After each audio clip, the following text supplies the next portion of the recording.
Welcome to The Explainer. Today, we're looking at a song that is just absolutely epic. Michael Jackson's Will You Be There? A true global anthem. Now, on the surface, it's this massive, sweeping hit song, right? But if you dig a little deeper, as one really fascinating analysis has done, you find it's something else entirely. It's actually a pretty complex prayer that asks a huge question. So yeah, that's our big question today. What did Michael Jackson really believe? We're going to try and decode the layers of meaning that are hidden inside this incredible piece of music, all based on a really insightful analysis of his work. Okay, so to really get this prayer, you have to first understand the pain it came from. This song, it wasn't written in a peaceful moment. It was basically a desperate cry from a soul that was just under constant siege. You see this kind of thing all through his music. And this analysis we're looking at, it points to lyrics just like these as proof. You know, just clear evidence of the crushing, nonstop pressure that he was under. And this pressure, it was so intense that it created what the source material calls a torn soul. I mean, just imagine this huge gap forming between the global superstar on stage and the private and often very lonely man behind the scenes. It's like he had to disconnect from his own humanity just to play the part the world wanted him to play.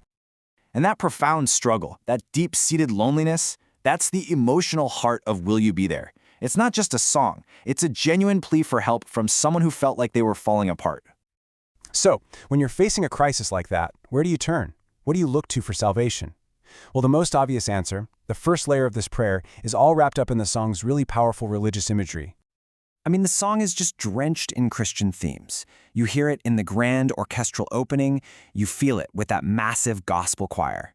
So on the surface, it really does feel like a pretty straightforward, heartfelt prayer to a traditional Christian God. But here's the twist. According to this analysis, that's not the whole story, not even close.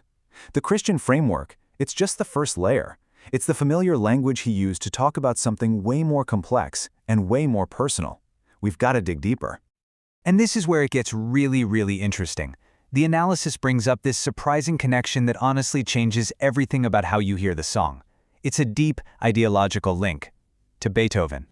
You see, both of these artists were dealing with this immense sense of isolation. But the key insight here is that Jackson, a lot like Beethoven with his Ninth Symphony, wasn't just praying for some literal messiah to come down from the sky and rescue him. And this is the absolute key. Both of these artists are being presented as humanists. They believed that salvation, that real connection and healing, it wasn't found in some distant deity. It was found in a divine power that actually exists within humanity itself.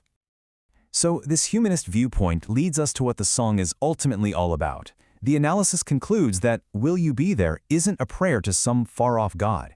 It's a hymn to a power that's much closer to home.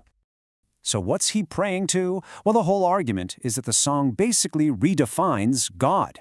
God becomes the sacred, magical source of music itself. It's a prayer to music's own incredible soul-saving power. And here's how that salvation actually works. This divine power of music, as he lays it out in the song, can heal your loneliness, it can connect souls no matter the distance, it can help overcome violence, and ultimately it can help create a totally new world, a different tomorrow. So, you know that iconic moment in the performance where the angel comes down? The idea here is that's not a literal messenger from heaven. No, that angel is a metaphor for the divine spark of musical inspiration, the very thing that lets him fight his pain and connect with all of us. And that, right there, is the genius of the song. It started as this deeply personal cry for help, a prayer for his own salvation through his art, and he transformed it into this universal anthem that connected with millions upon millions of people all over the world. In the end, Will You Be There tells us something really profound about what art can do. It's a prayer, sure, but not just for one man, it's for all of us. Maybe one person's cry echoes so deeply because it taps into that universal human need we all have for connection, for healing, and for salvation.